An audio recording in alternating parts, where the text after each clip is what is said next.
දූෂණ විරෝධී කමිටුව මේ ආණ්ඩුව පත් කරමු. දැන් මේ කැගිල්ලලා තියෙන මහා ලොකු එකක් දෙරියන් දෙනවනේ අනුර කුමාර. ඒකේ අනු කමිටුව පත් කරලා තියෙනවා. ඒකෙත් ඉන්නවා අනුර කුමාර. අනු කමිටුව. ඊළඟට තියෙනවා වැදගත් මේක. මොකද්ද වැදගත් මේක? ශනික ප්‍රතිචාර කමිටුව. මොකද්ද ශනික ප්‍රතිචාර කමිටුව? Rapid Response Committee ඉංග්‍රීසියෙන් කිව්වා. කඩාපනින හමුදා ඕනේ හදිසි කඩාපනින හමුදාව. කවුද නායකයා? සම්බන්ධීකාරය කවුද? ජනතා විමුක්තියේ නායක අනුර කුමාර දිසානායක. දෙරියන් දෙන මිනිස්සු රවට්ටන්න වංචාකාරයෙක්, තක්කලියෙක්.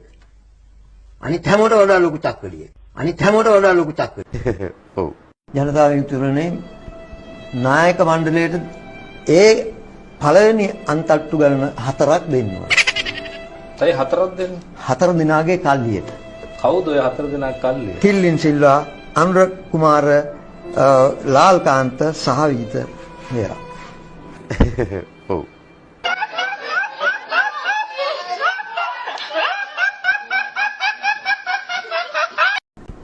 නායක මණ්ඩලයට ඒ පළවෙනි අන්තට්ටු ගණන 4ක් දෙන්න ඕන.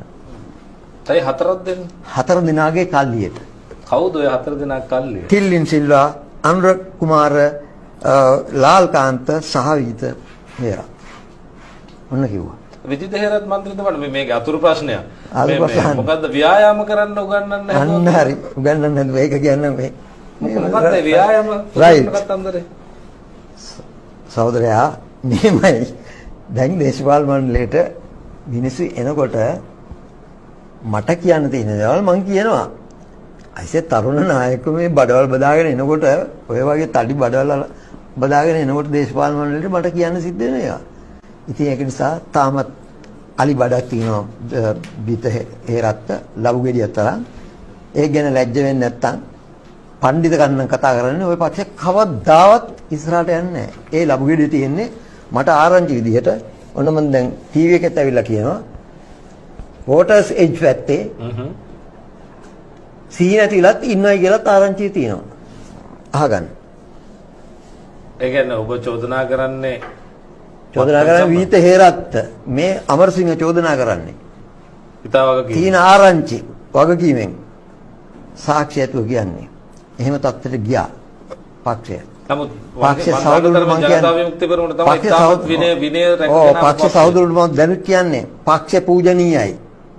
ඒ පූජනීයකම නායකයන්ට හරි සමාජිකයන්ට හරි පටලවා ගන්න එපා.